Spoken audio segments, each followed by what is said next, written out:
बोलो गणेश जी महाराज की जय। एक दिन गणेश जी का मेला लग रहा था, सब कोई मेले में जा रहे थे। एक छोटी सी लड़की थी, उसने अपनी माँ से जिद करने लगी, मैं तो मेले में जाऊंगी। वह बोली, माँ बोले कि बहुत भीड़ होगी, किधर तू गिर पड़ जाएगी, पर नहीं मानी। तो उसने माँ से 2 लड्डू और 1 घंटी में पानी लिया। बोली, 1 लड्डू तो गणेश जी को महाराज को खिलाकर पानी पिला देना, दूसरा लड्डू तू खाकर पानी पी लेना। लड़की मेले में चली गई। मेला खत्म होने पर सब अपने अपने घर आने लगे। लड़की वहीं बैठ गई। वह बोली, 1 लड्डू तुमको, 1 लड्डू मुझको। इस तरह सारी रात बीत गई। गणेश जी ने सोचा कि लड्डू नहीं खाऊंगा तो लड़की घर नहीं जाएगी। छोटा सा रूप बनाकर आया, लड़की से 1 लड्डू लेकर खाया, पानी पी लिया। कहा कि कुछ मांगे। लड़की बोली, अन्न मांगू, धन मांगू, लक्ष्मी मांगू, नौखंड महल मांगू, बांदी मांगू, खूंटी हार, शेष भरतार, रुंझुन बैल, बस इतना ही मांगू। गणेश जी बोले, छोटी सी दिखती है पर सब कुछ मांग लिया, अब तेरे घर जाके सब कुछ मिलेगा। घर आई तो लड़की की माँ बोली, इतनी देर कहाँ लगाई। लड़की कहने लगी, मैं गणेश जी को लड्डू खिलाकर पानी पिलाकर गणेश जी महाराज की कृपा से सब कुछ हो गया। गणेश जी महाराज जैसे उसको दिया वैसे कहते सुनते उस हमारे और हमारे परिवार को, सुनने वालों को, सबको देना। एक बहुत धनवान साहूकार था जिसके घर धन की आदि की किसी की कमी नहीं थी, परंतु उसके दुख था कि उसके एक पुत्र नहीं था। इसी चिंता में रात दिन रहता। वह पुत्र की कामना के लिए प्रति सोमवार को और सावन के महीने में प्रतिदिन शिवजी भगवान की पूजा, व्रत और पूजा किया करता और सायकाल में शिव मंदिर में जाकर शिवजी के विग्रह के सामने दीपक जलाया करता। उसके इस भक्ति भाव को देखकर एक समय पार्वती जी शिवजी महाराज से कहने लगी कि यह साहूकार आपका अनन्य भक्त है, सदैव आपकी व्रत और पूजा में बड़ी श्रद्धा से करता है, इसकी मनोकामना पूरी करो। शिवजी ने कहा, पार्वती, यह संसार कर्म क्षेत्र है। जैसे किसान खेत में बीज बोता है वैसा ही फल काटता है, उसी प्रकार संसार में जैसा कर्म करते हैं वैसा ही फल मिलते हैं। पार्वती ने अत्यंत आग्रह किया, महाराज, जब आपका अनन्य भक्त है तो आपको इसको किसी प्रकार का दुख नहीं होना चाहिए। जो इसको दुख है उसको अवश्य दूर करना चाहिए, क्योंकि आप सदैव अपने भक्तों पर दयालु रहते हैं, इसके दुखों को दूर करते हैं। मनुष्य आपकी सेवा में, यदि आप ऐसा नहीं करेंगे तो मनुष्य आपकी सेवा व्रत क्यों करेंगे। पार्वती के आग्रह को देखकर महाराज बोले, पार्वती, कोई भी पुत्र नहीं है, इस चिंता में यह अति दुखी रहता है। इसके भाग्य में पुत्र न होने से इसकी पुत्र की प्राप्ति का वर देता हूँ, परंतु यह पुत्र केवल 16 वर्ष का होगा, इसके पश्चात इसकी मृत्यु प्राप्त होगी, इससे अधिक मैं कुछ नहीं कर सकता। यह बात सुनकर साहूकार सुन रहा था। उसको न प्रसन्नता हुई न दुख हुआ। वह पहले जैसे ही शिवजी महाराज की पूजा व्रत करने लगा। कुछ समय व्यतीत होने पर साहूकार की पत्नी गर्भवती और 10वें महीने में गर्भ से उसे अति सुंदर पुत्र की प्राप्ति हुई। साहूकार के घर में खुशियां मनाए गए, परंतु साहूकार ने उसकी केवल 16 वर्ष की आयु जानकर अति प्रसन्नता प्रकट नहीं की और न ही किसी को भेद बतलाया। जब वह बालक 15 वर्ष का हो गया तो बालक को माता ने अपने पिता से विवाह आदि के लिए कहा कि साहूकार कहने लगा, यदि मैं इसका विवाह नहीं करूंगा। साहूकार ने कहा कि मैं अभी इसका विवाह नहीं करूंगा, अपने पुत्र को काशी पढ़ने के लिए भेजूंगा। फिर साहूकार ने अपने साले अथवा बालक के मामा को बुलाकर बहुत सा धन देकर बालक को काशी पढ़ने के लिए भेज दिया और कहा कि हर रास्ते पर तुम यज्ञ और ब्राह्मणों को भोजन कराते जाना। दोनों मामा भांजे यज्ञ करने ब्राह्मणों के भोजन कराते जा रहे थे। रास्ते एक नगर में पड़ाव पड़ा। उस नगर के राजा की बारात आई हुई थी, लेकिन वर पक्ष वाले वह भी थे, क्योंकि उनका वर एक आंख से काना था। अब वो एक ऐसे सुंदर युवक की तलाश में थे कि जो वो रात को उससे शादी कर ले और हम कन्या को लेकर अपने घर चले जाएं। जब उन्होंने मामा भांजे को देखा तो कहा कि हमें एक थोड़ी देर के लिए अपने लड़के को हमें उधार दे दो। उसने कहा, कहीं ऐसा भी होता है कि हम तुम्हें बहुत सा धन देंगे। मामा ने कुछ सोचते हुए उसको दे दिया। जब सारा विवाह संपन्न हो गया तो जब फेरे पड़ने लगे, सब विवाह संपन्न हो गया। वो भांजा बहुत सुंदर था, सब देखकर बहुत खुश हो रहे थे कि जो ना उस राजा की लड़की को कन्या वर बहुत अच्छा मिला है। अब जब सारा विवाह संपन्न हो गया तो वो उसकी चुंदरी में लिख के चला गया कि मैं एक साहूकार का बेटा हूँ, मैं काशी पढ़ने के लिए विद्या प्राप्त करने के लिए काशी जा रहा हूँ। और राजा का लड़का तो काना है। कन्या अपनी चुंदरी पे अपने वर को कुछ लिखता हुआ देख रही थी। उसने जाकर देखा, जब सुबह विदा का समय आया तो उसने अपनी चुंदरी पर लिखा देखा। उसने कहा कि यह मेरा वर नहीं है, मेरा वर तो काशी पढ़ने के लिए गया हुआ है, राजा का लड़का तो काना है। उसने उसके साथ जाने से मना कर दिया। सारे में हाहाकार मच गया। राजा ने जब सच्चाई का पता चलाया तो उसको पता चल गया कि वो तो वाकई में ही काना है, उसको भगा दिया गया। अब वो, क्योंकि उस लड़की की किस्मत में सौभाग्यवती का योग था, वो वो 16 सोमवार किया करती थी। सावन के सोमवार व्रत पूजा विधि विधान से किया करती थी और व्रत की यही कहानी वो पढ़ा करती थी। अब वो मामा भांजे काशी के लिए चलती है। काशी पे यज्ञ पूरा करने के लिए जब वापसी में यज्ञ पूरा करने के लिए कर रहे थे, तो क्या नाम है, एक दिन जब वह 16 वर्ष का पूरा हो गया तो उसके सिर में भयानक दर्द उठा। उसने कहा, मामा मैं थोड़ा सा आराम करने जाता हूँ, मेरे सिर में बड़ा भयानक दर्द उठ रहा है। मामा ने कहा ठीक है। अब वो आराम करने के लिए चला गया तो वो थोड़ी देर में मामा उसको या पूर्ण आहुति देने के लिए बुलाने आया तो देखा कि भांजा तो मरा पड़ा है। उसने सोचा मैं रोऊंगा चिल्लाऊंगा तो सारा यज्ञ खराब हो जाएगा। उसने अपने दिल पर पत्थर रखकर और सारा यज्ञ और ब्राह्मणों को भोजन कराने के बाद वो विलाप करने लगा। संयोग उसी रास्ते से शिव और पार्वती जा रहे थे। इतना विलाप देखकर पार्वती माता रुक गई। उन्होंने शिव जी भगवान से कहा, देखो कौन विलाप कर रहा है। तो वो कहने लगा कि कोई विलाप नहीं कर रहा है, ये विलाप वही कर रहा है जिसको 16 वर्ष की आयु संपूर्ण हो गई। उसने कहा, नहीं, बहुत करुणा कुंदन है, मैं तो जाकर देखूंगी। जाकर देखा तो पार्वती माता उससे कहने लगी कि आपको इसको जीवित करना ही पड़ेगा। जब शिव जी भगवान ने ध्यान करा तो देखा कि इसकी शादी तो उस लड़की से हो गई जो अखंड सौभाग्यवती जिसके भाग्य में है। अब उनको उस लड़के को जीवित करना पड़ा। उस लड़की को जीवन दान देने के बाद शिव पार्वती आगे चल दिए। वो लड़का वापस जा रहा था तो वहाँ उसी नगर से गुजरने लगा तो लड़की ने और उसकी सखियों ने पहचान लिया। वो पकड़कर राजा के सामने लेके आए। राजा ने सारी बात बताई, उसे बहुत सा धन दिया और अपनी लड़की को विदा कर दिया। इधर लड़के के माँ बाप दोनों छत पर चढ़कर बैठ गए। वो कहने लगे कि हम नीचे जब उतरेंगे जब हमारा बेटा हमें लेने आएगा, नहीं तो हम यहीं से प्राण दे देंगे। इतने मामा नगर में पहुंचने के बाद उसने जाकर कहा कि चलो तुम्हारे बहू और बेटे आए। वो कहने लगा, क्यों? वो करता है, मेरे भाग्य में तो 16 साल का बेटा था। मामा ने उसको सारी बात बताई। कहने लगा कि जो ना अखंड सौभाग्यवती लड़की की शादी होने की वजह से तुम्हारे बेटे की आयु पूरी लंबी हो गई है। अब दोनों सेठ सेठानी नीचे उतरे। उन्होंने अपने बेटे और बहू को खूब आदर सत्कार के साथ किया और कहा कि जो भी सावन के महीने में इस कहानी को रोज पढ़ेगा सुनेगा उसको भी अखंड सौभाग्यवती का फल मिलेगा, साथ में पुत्र पौत्र का फल मिलेगा। जैसे पार्वती माता शिव जी भगवान तुमने उसको दिया, वैसे कहते सुनते हमें और हमारे परिवार को सुनने और कहने वाले को सबको देना। परिवार को सबको देना। बोलो गंगा। एक सास बहू थे। बेटा काम धंधा किया करता, महीने 2 महीने में घर आया करता। उसकी सास शुक्रवार की मूर्ति को सिंहासन पर लेकर बैठ गई। एक दिन सास बोली, बहू मैं तो तीर्थ करने जाती हूँ, तू शुक्रवार की पूजा कर लेना। सास चली गई। बहू ने नहा धोकर काम धंधा करके खा पी लिया। शुक्र महाराज को गुस्सा आ गया, तरह तरह की विपदा आ गई। बच्चे बहुत बीमार रहने लगे। लड़के का काम छूट गया, बीमारी में सब पैसा खत्म हो गया। घर में झाड़ू पहुंचकर शुक्र महाराज की मूर्ति को कूड़े में डाला। लड़के की बीमार हो गया। सास तीर्थ करने आई। घर आकर देखा बहुत दुख हुआ। रात को उसे सपने में शुक्र महाराज से कही, तेरी बहू ने मेरी पूजा नहीं करी थी इसलिए सारा धन नष्ट हो गया। सुबह उठकर देखा शुक्र महाराज की मूर्ति नहीं है। सास बहू से बोली कि शुक्र की मूर्ति कहाँ है? बहू बोली, मुझे नहीं पता। सास घर बुहार कर कूड़ा फेंकने गई। मैं शुक्र महाराज की मूर्ति पड़ी मिली, उठाकर लाई, नहला धुलाकर बड़े प्रेम से पूजा करी, आरती करी, विनती करी। सास बहू दोनों शुक्रवार के व्रत करने लगी। लड़के का काम धंधा लग गया, बीमारी ठीक हुई। बेटा बोला, हमारी बुद्धि खराब हुई थी जब हमने कूड़े में शुक्र महाराज की मूर्ति फेंक दी। सास बोले, शुक्र महाराज जैसे बेटे बहू से रूठे वैसे किसी से न रूठना, जैसे सास पे वैसे सबके से न। बोलो शुक्र महाराज की। गजाननम भूत गणा। राधे राधे। आप सभी का आपके सब चैनल में, राधे सके चैनल में आप सभी का स्वागत है।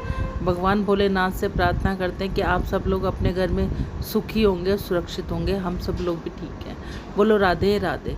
ये जो सावन मास के मातम की कड़ी चल रही है उसका 21वां अध्याय पूर्णमासी व्रत। गजाननं भूतगणातिसेवितं कपितजम्बूफलचारुभक्षणं उमाततं शोकविनाशकारकं नमामि विघ्नेश्वरं पादपङ्कजं कर्पूरगौरं करुणावतारं संसारसारं भुजगेन्द्रहारं सदा वसन्तं हृदयारविन्दे भवन भवानी सहितं नमामि। त्वमेव माता च पिता त्वमेव बन्धु च सखा त्वमेव विद्या धर्मं त्वमेव सर्वं मम देवदेव।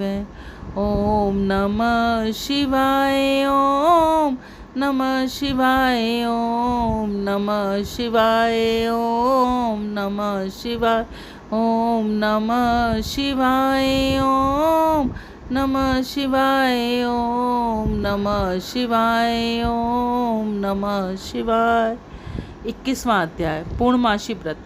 सतन कुमार ने भगवान शंकर से पूछा, हे प्रभु, आप मुझे पूर्णमासी की विधि बतलाने की कृपा करें। भगवान शिव जी बोले, हे तात, सावन शुक्ल पूर्णमासी को वेदों उपसर्जन उपाकर्म होता है। यही पौष माह की पूर्णमासी को यह उपकर्म किया जाता है। उपसर्जन में पौष माह या माह की प्रतिभा तिथि तक यह रोहिणी नक्षत्र बताया गया है। दूसरा समय अपने अपनी शाखा के अनुसार उपसर्जन या उपाकर्म दोनों एक साथ ही करने उत्तम कहे गए हैं। इसलिए श्रावण माह पूर्णमासी के दिन उपसर्जन उचित है तथा ब्रह्म शाखा की उपकर्म में श्रावण नक्षत्र उचित है। अतः चतुर्थी पूर्णमासी या प्रतिपदा तिथि के दिनों में जिस दिन श्रावण नक्षत्र हो उसी दिन ऋग्वेदियों का उपकर्म होता है। युगवेदियों का उपकर्म पूर्णमासी में तथा समवेदियों का उपकर्म हस्त नक्षत्र में होता है। उपकर्म गुरु और शुक्र अस्त नक्षत्र में भी हो सकता है। गुरु तथा शुक्र नक्षत्र में पहले उपकर्म तथा शुभारंभ न करें, यह शास्त्रों का कथन है। ग्रहण तथा संक्रांति आदि योग पर दुष्ट समय आ जाने पर उपकर्म दूसरे काल में करें।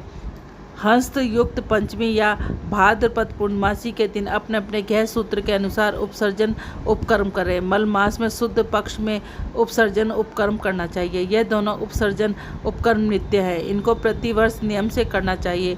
उपकर्म से समाप्ति पर द्वि जातियों के समक्ष सभी सभा के श्रेष्ठ सभापति समर्पण करना चाहिए। इसे आचार्य या अन्य ब्राह्मणों को दे देना चाहिए। प्रथम सोने, चांदी या तांबे के पात्र में 1 किलोग्राम गेहूँ रखकर उसके ऊपर आटे का बना दिया बनाकर रखें। उसमें घी या तिल का तेल भरकर 3 बत्तियां जलानी चाहिए। पान सहित ब्राह्मणों को दक्षिणा देनी चाहिए। ब्राह्मणों का पूजन यह मंत्र बोले, यह श्रेष्ठ सभादीप दक्षिणा तथा पान सहित देवाधार्थ हेतु भेंट कर रहा हूँ। मेरे सभी मनोरथ पूर्ण हो तथा पुत्र पौत्र आदि का भविष्य उज्जवल हो, यश की वृद्धि हो। इस प्रकार 5 वर्ष तक उद्यापन करना न भूलें। ब्राह्मणों को यथाशक्ति दक्षिणा देकर विदा करनी चाहिए। उसी रात को सावणी कर्म करना चाहिए। उसी के समीप सर्प बलि देनी चाहिए। दोनों कर्म अपने अपने गृह सूत्रों को देखकर करने चाहिए। इसी तिथि में भगवान हयग्रीव का अवतार हुआ है। उस दिन हयग्रीव जयंती महोत्सव मनाया जाता है। श्रावण माह पूर्णमासी को श्रवण नक्षत्र में भगवान हयग्रीव का जन्म हुआ है। उसी समय संपूर्ण पापनाशक सामवेद गाथा गाया गया है, इसलिए उसे सामवेद को भी सुनना चाहिए, उसकी पूजा करनी चाहिए। बहुत अपने बंधु बांधव सहित मित्रों के साथ भोजन करना चाहिए। अब मनोवियोग के खेल खेलने चाहिए। हयग्रीवा की पूजा करनी चाहिए। शुरू में प्रणव भोजन करना चाहिए, उसके बाद भगवते या धर्माय कहकर आत्मविबोधन शब्द की योजना करनी चाहिए। अंत में नमः शब्द का उच्चारण करना चाहिए। इन 18 मंत्रों का मंत्र सब तिथियों को प्रदान करने वाला वैश्व मोहन आदि प्रयोगों का एक ही साधन है। इसका पुष्प चरण अक्षत संख्या के अनुसार 18 लाख या 18,000 है, परंतु इस कलयुग में इसका चौगुना करना चाहिए। इस प्रकार से भगवान हयग्रीव प्रसन्न होते हैं, सभी कामना पूर्ण कर देते हैं। इसी दिन रक्षाबंधन का पर्व मनाया जाता है। वह सब रोगों का नाश करने वाला, अशुभों का नाश करने वाला है। सत्यन कुमार, इसके विषय में मैं तुम्हारे पुराना इतिहास सुनाता हूँ। पहले इंद्राणी ने इंद्र की जय के लिए इसे किया था। पुराने समय में देव असुरों में संग्राम छिड़ गया जो 12 वर्ष तक चला। इंद्राणी ने उसी समय इंद्र को थका जानकर कहा, हे देव, आज चतुर्दशी है, कल स्वयं मैं रक्षा बंधन करूंगी, जिसके करने से आप अजय हो जाएंगे। इतना कहकर इंद्राणी ने पूर्णमासी के दिन मंगल आदि कर हर्ष देने वाली रक्षा को इंद्र के दाहिने हाथ में बांध दिया। इंद्र ने रक्षा बंधवा कर ब्राह्मणों के साथ शास्त्रिक वाचक किया। उसके बाद असुर सेना पर आक्रमण कर दिया। देखते देखते इंद्र बलशाली असुर पर विजय प्राप्त कर ली। भगवान भोलेनाथ बोले, हे सतन कुमार, सावन मास की पूर्णमासी के दिन मनुष्य को प्रातःकाल स्तुति स्मृति विधान द्वारा स्नान करना चाहिए। संध्या जप आदि करके पितर देवता ऋषि तर्पण करना चाहिए। सोने के पात्र की सुरक्षा बनाकर उसको स्वर्ण के सूत्र में बांधकर मोती आदि विभुक्त स्वस्थ रेशम से बने विभिन्न ग्रंथि युक्त पत्र गुच्छों से सुशोभित सरसों चावलों को अंदर रखकर आकर्षण बनाना चाहिए। वहाँ कलश रखकर उसके पूर्ण पात्र में रक्षा करनी चाहिए। सुंदर आसन पर सगे संबंधियों सहित बैठकर मंगल गान करने चाहिए। इसके बाद येन वदो बलि राजा दान वेंद्रो महाबले येन तत्व बांधंदी रक्षे मंदाचल मंत्र का उच्चारण करना चाहिए। ब्राह्मण क्षत्रिय वैश्य शूद्र तथा अन्य व्यक्तियों को भी पहले ब्राह्मणों की पूजा करके रक्षाबंधन करना चाहिए। इस प्रकार जो रक्षाबंधन करता है वह सब दोषों से छूट जाता है। परंतु रक्षाबंधन का कार्य भद्रा नक्षत्र में कभी नहीं करना चाहिए। भद्रा नक्षत्र में करने से विपरीत फल प्राप्त होता है। बोलो 21वां अध्याय महात्म की श्रावण महात्म की जय। ओम नमः शिवाय ओम नमः शिवाय ओम नमः शिवाय ओम नमः शिवाय। चलो रे भक्तों भोले की नगरिया, चलो रे भक्तों भोले की नगरिया, भोले की नगरिया के शंकर की नगरिया, चलो रे भक्तों बाबा की नगरिया, चलो रे भक्तों भोले की नगरिया। भोले की जटाओं में गंगा की धारा, भोले की जटाओं में गंगा की धारा, हम पाप धोएंगे भोले की नगरिया, चलो रे भक्तों बाबा की नगरिया, चलो रे भक्तों भोले की नगरिया।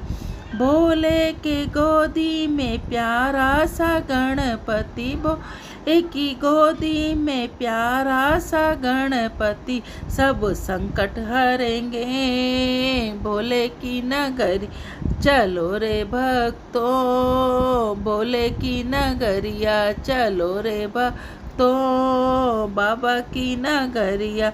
भोले के संग में गौरा महारानी, भोले के संग में गौरा महारानी, हम चरण छुएंगे भोले की नगरिया, चलो रे भक्तों बाबा की नगरिया, चलो रे भक्तों भोले की नगरिया।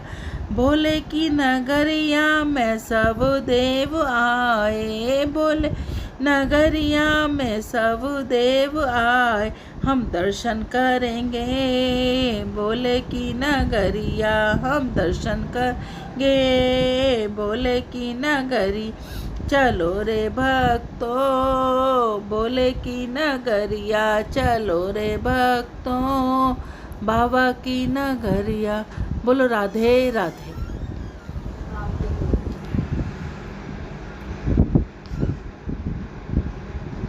कल 1-2 बजे